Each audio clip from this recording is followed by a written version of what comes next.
Hey, I'm Butterfly. Hey, I'm Firefly. Have you ever wondered if we aren't being told the truth about everything? What have we been lied to about? Join us as we have conversations and ask questions about everything. We invite you to keep an open mind and consider the unfathomable. Let's break the chains that enslave our minds. Come on, let's go down the rabbit hole.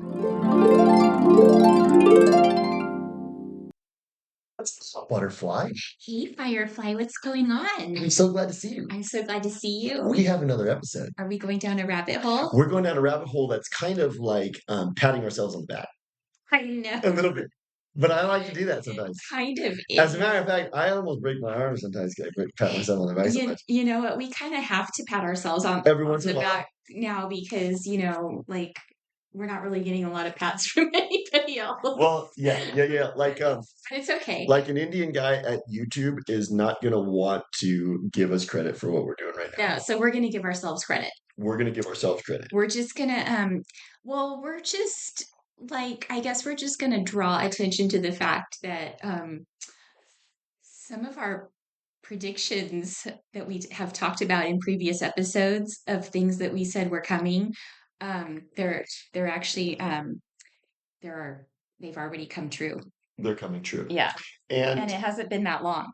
what that validates is that we're not just sitting here kind of blowing smoke and just talking turkey. What we're talking about is we are accurately reading the tea leaves. Yeah. And now things that we're saying are coming to pass. Yeah. So what was the first one? So people need to heed our warnings. They do. I mean, it's cool. We're like weather people. I know. Accurately predict. Doppler radar. We know. We just have our intuition. We're not like the one weather lady who took the pokey and she went in the middle of her forecast. No, we didn't take the pokey, so we can actually complete the weather report. I know. But see, the weather, the thing is we're kind of like predicting kind of gnarly weather. I know. And so some gnarly weather came in that we predicted. They're predicting weather, and they have like all their instruments and their Doppler radar, and they're creating the weather, so they kind of know they kind of know what's coming. They've got like radar and sonar and harp, and do stuff, and then they get like their script saying, this area is going to be on fire tomorrow. And there's going to be there's like endless droughts yet record rain. And what are they going to say? They're going to say bombshell. We got a bombshell story for you today. Breaking news. And Satan's like, good. Don't take any creative license with the words. Don't just stick to the script. Right? Exactly. Verbatim. It's important. We put these people we put them in a spell with specific words. And I think those people have they're really okay with sticking to the script. They're they have no problem. They kind of need it. They're like, excuse me, can I have a script for the rest of my life too? Tell me where to go. Tell me where to eat. Tell me everything. Yeah. So what was our first prediction that came true? Well, should we go in order of recent to okay? What did we just talk about like just a few episodes ago? Our pro sports rigged. Yeah. We were talking about that. So we were talking about it kind of in the context of Dodgers, which is kind of weird. Yeah. We were like, could it be that the reason those dudes have earpieces in their ear is because the puppet masters who are pulling the strings, first of all, sports people we've decided have sold their souls just like entertainers. Right. So it's all a big show. It's not real. There's nothing organic about sports. A lot of it seems a little fishy, to say the least. And this is what makes me almost 100% know that it's rigged is how much betting is done. Oh. There's billions of dollars being bet. Yeah. So they're not going to leave anything to chance with billions of dollars on the line. Yeah. All of that is manipulated, and all the bettors are buying into the lie. You know what the bettors are doing? It's like they're watching a movie and betting on the outcome the movie's already been written. Yeah. That's kind of what they're doing. But they're like going to Vegas and pulling the Exactly. So we did this episode talking about how, Shohei Ohtani gets paid $750 million. So he probably is on script and he probably gets like orders from upstairs into his ear. You got to strike out this time. Or, okay, the guy's coming with, he's going to serve it up high and tight on the third pitch. You just hit it out. That's totally feasible, right? And it's all for the purposes of betting. And it's drama because it gets the fans stirred up, like, oh my God, they lost this game and they're in a series, but then they win the next one and it like keeps the drama going and it keeps the fans coming. Because we talked about how sports is just another form of entertainment. And when you go watch a movie, you get sutured into the narrative. Right. And we've talked about that concept a lot. And that's actually a culture club trope. They love getting you sutured into a narrative because then the reality disappears. Right. When you go sit in a movie theater and you're watching a movie, reality disappears. There might be a fat dude like making noise next to you that might distract you temporarily. And you come out and you say, can you move over? Because you smell bad and you're making noise while you're eating your popcorn. But then you go back into the suture. Right. And so now let's say, what's your favorite movie? Oh, I have several, but you know which one pops to my Carlito's Way? Carlito's Way. I love that movie. Every time I go out, they pull me back in. It's so gnarly. So, yeah, that's good. And Michelle Pfeiffer's so awesome in that one. No, she's not in that one. Which one is it? Oh, she was in it's Penelope Ann Miller. Oh, that's right. And she's great. And what's his name? Al Pacino. Al Pacino. He's so good in that movie. He is so good. That's so good because he's trying to get out. Yeah, he's trying so hard. Isn't Sean Penn? Sean Penn's in there. He's like the coke addict lawyer. Yeah. He's so gross. And he's like, really good in that too. He's like, I didn't really have to do a lot of method acting because I'm kind of a cokehead scumbag like that. So, anyways, so let's say you're watching Carlito's Way. Okay. So now when you're in the theater, let's say you watch it in the theater. Okay. You sit down in the theater, you start watching. Now you literally become Al Pacino because he's the main character. Yeah. So you actually become sutured into the narrative, and now you are Al Pacino. And now you care. Like you just said, it's a great movie. Because in that movie. Maybe I was more like the woman. Penelope. Yeah. You might be. But you're identifying. And I was making out with Al Pacino. Exactly. He was hot in that movie. Yeah, exactly. So basically what you're doing is you're identifying with the character. Yeah. Now you're completely in the movie and you're living vicariously essentially through these people. Mm-hmm. And now you're also emotionally invested, right? Right. You like Al Pacino's character, you kind of feel bad for him in the end. Yeah. Because he tries to get out. Totally. But then he can't make. And then that's where I related to that character too, because it was like he was trying so hard to do the right thing, and he just kept getting pulled back in by temptation. The circumstances, what have you. And I think we've talked about how people might sell their soul and get Anne Hesh in the middle of nowhere. Maybe that's what happened to Anne Hesh. Mm-hmm. Maybe she was Carlito and she was like Carlito's Way. Yeah. And she was like, you know what? I want to get out of this. And they went, no, we remote control your car into a tree. Yeah. But it's interesting. So it's interesting we're talking about this movie too, because it's all about like mafia type, kind of mafia it's stuff. a great movie. Yeah. And it's so good. Which is like how the government is run too. That's it. And what if that was the cult revealing the method in that movie? Because that was a long time ago. Like you're never going to get out. Movies even back then, Carlito's Way came out in like 91. Movies back then weren't all social engineering. It was entertaining and cool. Yeah. And there was a little bit of social engineering. It's not like now where it's social engineering and if you happen to be incidental, it's in an incident. Yeah. It's incidental if you get entertained. So anyways, how does this pertain to the sports betting thing? Okay, so you're sutured into the narrative. You're watching Carlito's Way. You're emotionally invested. The reason it's one of your favorite movies is because I remember that. You really care about, because Al Pacino is so powerful at making you care about him. You sympathize with him. You care about Al Pacino because he's so cool. So baseball and basketball and all these pro sports, I think they're the same way. These when you're talking to a fan, the fan has become sutured into the narrative. Totally. And now they're emotionally invested. Yeah, I mean, I've seen these fans. Like we talked about this in our the Coliseum episode we did, where we talked about when I went to Dodger Stadium and I compared it to being in the Roman Coliseum. Yes. The fans are so like diehard into these games. It's like kind of unreal. Yeah, and like I've been seeing like people doing kind of like over the top displays of fandom like the last couple days, like so like Dodger gear everywhere, flags on their houses, and I've seen like a cute little girl. It's like what? I know. And it's like she's like, I love the Dodgers. It's like, whoa, you drink that Kool-Aid, don't you? I've seen a bunch of them with Dodgers tattoos. I got a tattoo. And I'm like, okay, the players don't even do that. I got bod because they're probably going to be on another team next season, so they don't even get the Dodgers tattoo, and they're playing on the team. How about it's like tonight's bod mod night. Anybody with a Dodger tattoo gets a free T-shirt. So what we're saying is people are emotionally invested in sports.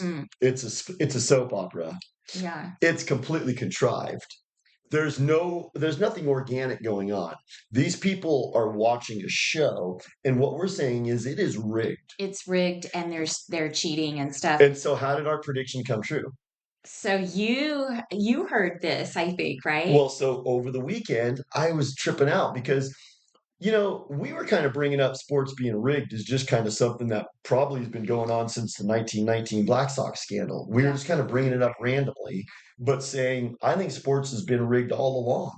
And then all of a sudden, there's this big scandal coming out with the Lakers. Yeah. Now, I don't know all the details, so I don't want to speak to all the details, but it looks like there's something fishy going on with the Lakers where they might be throwing the game. Some people are implicated in throwing the game. Right. And tied to the gambling, like big time gambling, because they know the outcome of the game.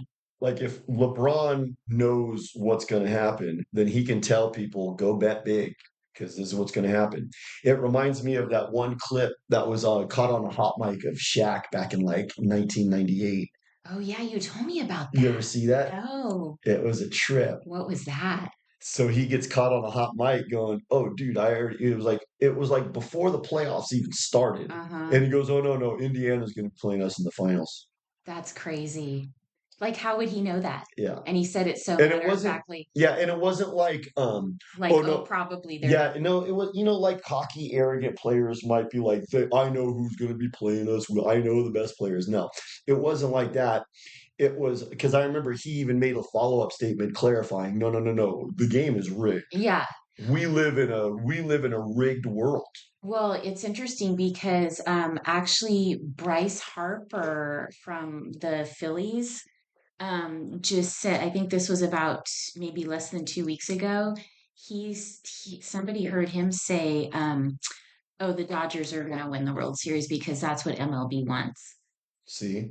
So. And that's like when Brad Pitt goes, well, my career really took off when I sold my soul to Satan. Like you go, okay, is that guy joking? Is that guy being facetious? Yeah. Not really. He's being like, I don't even think these people have the capacity for sarcasm. No. I think they're kind of retarded. They're kind of walkers. So they just kind of go, here's the truth. I think that's what it is. Yeah. So that was a prediction that we made. We just did an episode because you went to the Dodger game like 2 weeks ago.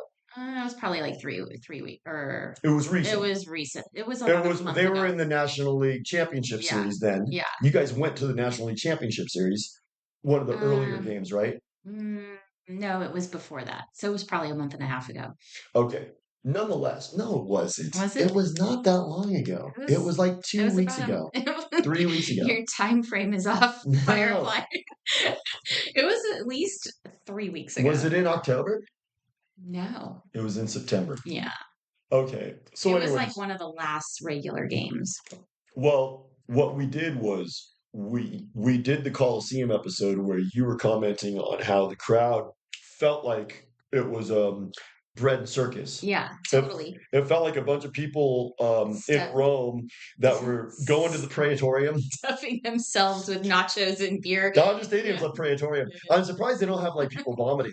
Like that's going to be the next step.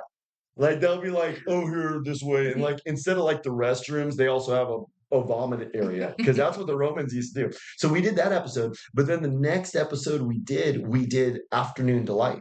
Yeah. And we did kind of like because I had a prediction about the outcome of that game, and I was right. You had a prediction about the outcome of the game, and you suggested that they were going to rig it on purpose to prolong the series for ratings and money, and then they did, and drama, and then they did. So that was when we had that episode was called "Our Pro Sports Rigged," and then this weekend we had the story. So that was cool because that means our reading of the tea leaves is accurate. And we're not just up here just like talking about nonsense. Yeah. We're talking about very real things. Pro sports is rigged. It's a big soap opera. It's designed to keep people sutured into that narrative. Why? Bread and circus. Right. What is bread and circus? What did it was juvenile. Yeah. It was not Julius Caesar. It was juvenile. And what did he say? He said, "Give them bread and circus and they will never revolt." And they'll never revolt. And why would bread and circus be so important today? Because distraction. If there's ever been a time for people to revolt, the time is now. Right. We've got a digital prison being built. We've got tyranny over us with a heavy, heavy thumb over us. And they've got to keep everybody just distracted and sedated by all of this stuff so that they don't revolt. They don't complain or even notice what's happening. Most people don't even notice what's happening. Like if you would have to take your life in your hands, but like in the parking lot, if you were like doing a survey with Dodger fans and saying, "Come here, come here, come here. How do you feel about the digital prison being built?" Or how do you have no clue. They have no idea, you know what? And they'd be like, "Come here, Dodger fan, come They'd here." be like, "I got to get in my Waymo." Yeah, exactly. Excuse me. How do you feel about your freedom of speech being infringed these days? Or being able to speak about that country from 1948? They would probably none of them have any opinion at all. No. But they'll know exactly how many hits Otani has. Exactly. So anyways, that was the first prediction. So that was cool. So that shows we're on it. Yeah. So then we've talked multiple times about the dangers of the digital world, coming, and what, I mean, we've gone into detail about how basically the plan is to get us into a digital world where we have digital currency, everything is tracked and traced, and we're controlled and probably only allowed to like live in a certain area. And I think they're implementing this in the UK now. Like they're basically like confining people to certain areas, and what they're going to do is start implementing like a carbon tax. So if you go out of your area, you're going to be taxed. That's probably how it will start, and then where it will end up is you won't even be able to get out of your area because your electric car won't work or won't.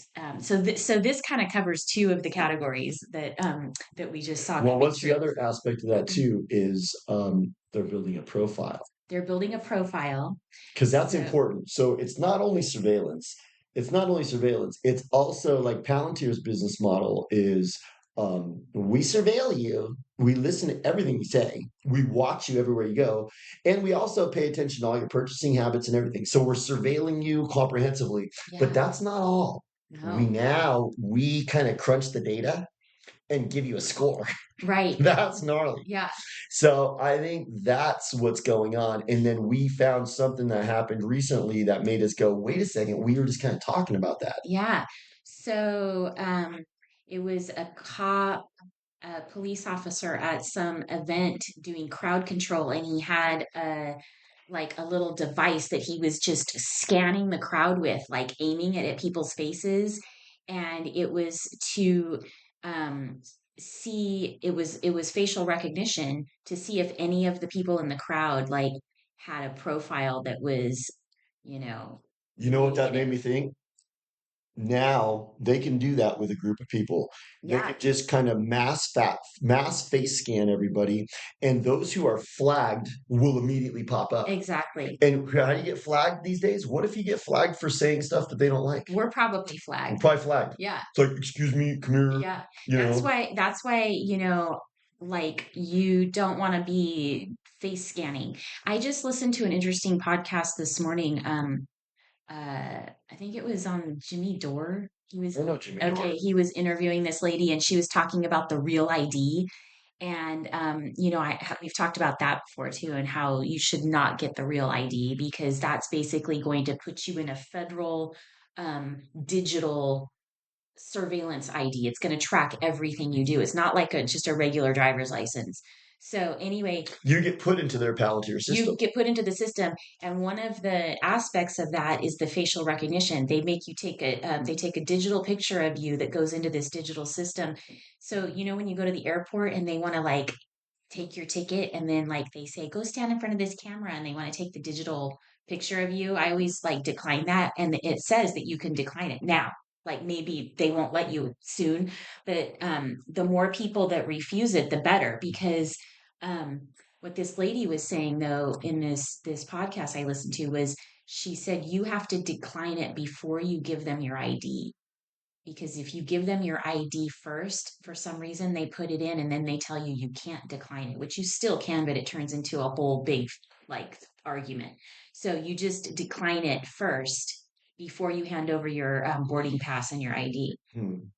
Well, because what's happening with those digital cameras, they're collecting your pictures. Like the more they keep collecting them, they have more of them on like in their system, and so the system begins to be able to recognize you wherever you go, because it's got like all these images of you like in various states, like different haircuts, different whatever. So now there's just like metrics on your face that the cameras will recognize, so no matter where you are, you're going to be recognized. And then it's gonna be like Tom Cruise Minority Report when he's walking through the mall, and it's going, "Hello, Mr. Anderson. Here." They're going to be like, Butterfly, we got some cute boots over here. Come here. These are just your size. I heard you mentioning these last night. Here, I know.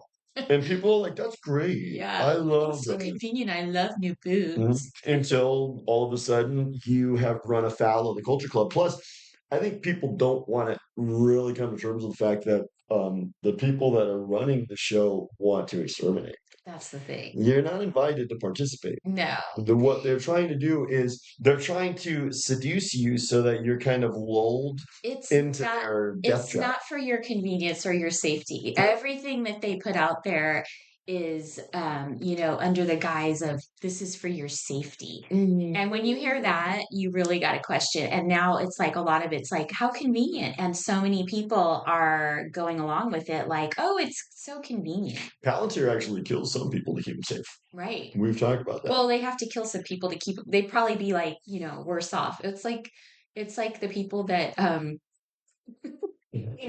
people that ended up like, in the hospital with cooties, but they said they would have been worse if they hadn't got the pokey poke. Oh yeah, that argument. Oh yeah. It would have been so much worse. Well, wait a second. I just had my leg amputated and I'm like on life support, but it would have been so much worse. That was like that one girl. We're dead. It would have been worse. That was like there's worse things than death. There's quicker death. That was like that one girl who took the pokies and like she goes, well, I'm paralyzed from the chest down now. And they go, that sucks. That sucks. You're paralyzed from the chest down? Yes. So you regret taking the shots, clearly. No, I would take them again. It's like, well, why? Well, I just had a bad reaction. It could have been so much worse. It could have been so much worse. At least I didn't get COVID. I could have had a slight cold, but instead I'm paralyzed from the waist down. So anyways, so that was a kind of a prediction because we were kind of talking about that with our Palantir episode. Right. We were talking about how Palantir in Gaza, they basically go, okay, let's just because they do that face scanning there. So all the people that live in Gaza, they kind of live in like a shithole. They live in a prison. Have you ever seen Gaza? It's not nice. Like if you go, Mike, you just won 2 tickets to Gaza. I'd be like, I think I'm gonna give my tickets away. So anyways. But there's gonna be Trump Gaza. Yeah. That's casino. Well, they have to exterminate them first. So I think what they do is they just kind of scan all those people's faces. And then what Palantir does is goes, good, good, good. So now we know which ones that we want to kill. Mm-hmm. Because I think they kind of like decided how to kill people. So they give them a kill score. Right. So that's what they're doing here, but people are like kind of clueless. They're doing that here. So now, like you see the Go Fish movement or the Go Kings movement, No Kings movement, that is justification for Palantir. Right. Because what they're going to do is people are going to start being violent. They're going to do stupid stuff. There's going to be like blue-haired lesbians that are going to go do stupid stuff. There's going to be kook Antifa dudes that are going to go do stupid stuff. There's going to be conservatives who are like, we're at war. We're at war. So what they're going to do is they're going to build a Palantir score on these people. And the Palantir score is going to be how they're going to corral people into their digital prisons. Exactly. So we predicted that. We did. Do we have any other predictions? Because that was pretty heavy. I know. Well, yeah, there was another one too. So, you know how we've talked endlessly about the dangers of the electric cars, not only because they like blow up and you can't put the fires out, but just the whole idea of like the fact that they can be remotely controlled and turned off. You can get unhitched. You can get unhitched. So what if you do something they don't like, or maybe you buy too much whatever, or you're exceeding your carbon allotment? They can just turn it off or decide that you can't charge. And we've talked about this a bunch of times. And I don't know why people don't think about how they have these rolling blackouts. How are you going to charge your car when you have a rolling blackout anyway?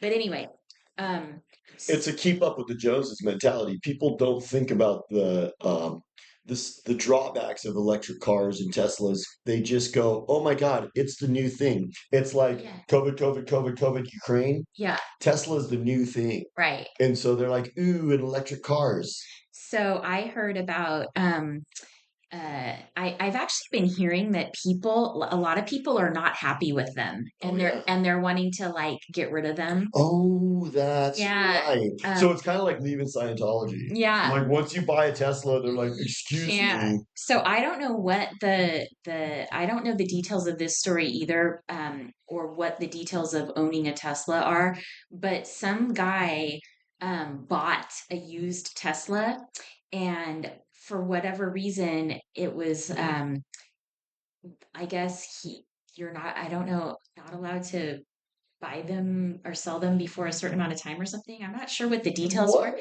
They turned off the ability for him to charge this car. So they can remotely do that. Yeah. So now he's got this car that he can't charge. So basically it's useless. Well, see, now this kind of pertains to the Palantir score thing too. Yeah. Because now if you're being digitally surveilled and given a score and then put into the system, now based on that score, you can have certain privileges. Mm-hmm. Like you don't get to drive your electric car and then you go, okay, well, that's fine. I'll take public transport. Well, you don't take public transportation either. Yeah. No. Palantir has said you're not allowed to leave your 15-minute city. Epiphany. So maybe this guy, maybe they're already doing, I mean, we know they are, but maybe this guy did something that gave him a low social credit score. And so that was the reason why he was not allowed to charge this car. Yeah, exactly. Exactly. How do you know? Yeah. I mean, so they can turn off that kind of functionality. Yeah. What makes you think that they can't just all of a sudden have you go off a cliff? Right. Or just turn it off, like maybe you've decided to go on a long road trip. I would never feel comfortable driving a Tesla. No. Maybe you've decided to go on maybe you're on a long road trip and they're like, no, that's exceeding your carbon limit. And so you get like you're driving from like San Diego to like, San Francisco, and you get to Soledad. Soledad, yeah. You ever seen Soledad stop by the side of the road? There's like nothing but like fields and stuff, and farm workers and like you had like this cartel members. You had this whole image of like going into San Francisco and having like this great weekend, and you end up in Soledad because you can't go any further. They just turn your car off. You know what's so funny? Then you can't even get home, so you're stuck there. So you have to move there. You know what's so funny? That you just mentioned that is I got stranded in Soledad. Did you? I fell asleep at the wheel. Oh, like literally? So I had a 1980 Toyota pickup with a shell. And I had two dudes in the back, and I was driving back from San Francisco to, you know where Tulare is? Yeah. So I was driving from San Francisco to Tulare, and if you know the road there, it's as far as you can see straight. Yeah, it is. And I had no sleep. I'd been partying all night, and I was trying to drive, and I fell fast asleep going 75 miles an hour. Oh my gosh. And I just went off the side of the road, and I woke up in the barbed wire fence that lines the highway. Wow. And I was like, that is scary. It was gnarly. But then when you first wake up, you're just kind of calm. Yeah. So I woke up and I was like, oh. You were really napping. I was like, you might have been asleep for like 5 miles. Who knows? So I woke up and I was like all calm and relaxed. And I was like, oh, I'm in a barbed wire fence. And I just calmly steered back onto it. So I pull up to the shoulder, but the barbed wire had ripped my gas tank off my car. No way. So I couldn't start it. It's because it ripped my gas tank off. Gosh, that's crazy. So the two dudes in the back were not harmed. They barely woke up. They were still So they get out, and then this just goes to show you what kind of friends I had. They immediately hitchhike and just abandoned me there. Oh my gosh. They stuck their thumbs out, and the first car came and picked them up. So now I'm alone with my car. So sad. So finally the tow truck comes, and they tow me to Soledad. And so I'm in that little town. Have you ever been to Soledad? I've passed through it. It's not much. Yeah. Especially back in 1994. Yeah. This was 1994. So there was like a gas station and a restaurant and a bar. So there's always a bar. That back then there was no such thing as Zelle. Yeah. There was no such thing as like sending money to people. Yeah. So I had to do. Well, that's a whole other digital thing that I think is problem. So do you remember they used to have this service called Western Union? Yeah. So I had to use Western Union. So the Western Union me money, and it was like $400. So I get $400, and then the guy goes, "You better just stay right here because those vatos out there, they saw that you had $400, and they're gonna steal it from you." Oh my god! And it was cool. He was like my guardian angel. Wow! And he protected me because it was 2 hours till the bus came. Oh my god! So it's so weird that you brought that up because that you just brought up being stranded in Soledad because I got stranded in Soledad. That's funny. So, anyways, that's exactly what we were talking about, though. If you are not aware of, see, what do we talk about a lot? It's slippery slopes. Slippery slope. It's a slippery slope if they can control your car in any capacity. Right. When you go buy a 1957 Chevy, the government does not have any control remotely over your vehicle. Right. I heard that anything before 2008 that's what I heard. Is good. You know what I mean? So I'm thinking you're better off fixing up those cars. Yeah. Because, dude, if they can take over your car, it's gnarly. It's gnarly. What? Well, Paul Walker. Yeah. Talked about him. What else can they do? I mean, if they have like control over your car, Princess Di, whether you can drive or not, like whether you can drive or not. So basically, I think they've had this technology for a long time. I think so too. Yeah, I think so too. But they're making it widespread now. And I think also that East Palestine train crash was probably remote control that took over that train. For sure. And Malaysia flight and 9/11. Yep. Might have been remote controlling airplanes into the buildings. If you believe there really were airplanes. Exactly. I don't know. There's a lot of lies. It's hard to sift through the lies. It could be a lie about a lie. So anywho, that was a really interesting kind of prediction too. So what we're finding is that these things that we're bringing up aren't just random. No. You and I don't just talk about inane things. No. We're talking about very real things that we're making predictions. We're not necessarily predicting things, but what we'll do is we'll talk about a subject, and then all of a sudden there'll be a news story that pertains specifically to that thing. Right. And that just goes to show, I'm not patting ourselves on the back too hard, but we're kind of the bomb. You know, we're kind of like reading the tea leaves accurately. Yeah. And what audience, thank you for listening, with most of the people that you're getting information from out there being controlled opposition, it's nice to have somebody out there who, we're honest, you and I aren't getting any money from the Culture Club. No. We're just being honest, and our takes are accurate. Yeah. And so that's why I think we're part of the movement that's going to taking power back. Totally. Was there another one? Well, that was it for now, but I have a feeling that we might be doing these predictions coming true episodes Yeah, more. that's true. You know what I I think mean? we should do that. I think maybe like When a few of them come true again, we should do a review. we'll have like predictions coming true part 2. Yeah, Or part 3 and part 4. we predicted Elon going into the background. Oh, we did. That was on the XAI. We We were did. talking about him, and we were like, dude, I see him getting voted off Pleasure Island. Yeah. And have you noticed Elon's kind of just like having sex with another woman to have another kid right now? I don't know where he's at. Number 15. He'll probably name this one a different equation. Yeah. But he's like not in the in crowd anymore. Yeah, he kind of got booted out of the in crowd. So we kind of predicted that We too. did. Well, we're the ball. That was so cool. Anything else? That's it. Okay. Good Great talking to you. You too. Okay, I'll talk to you soon. Bye.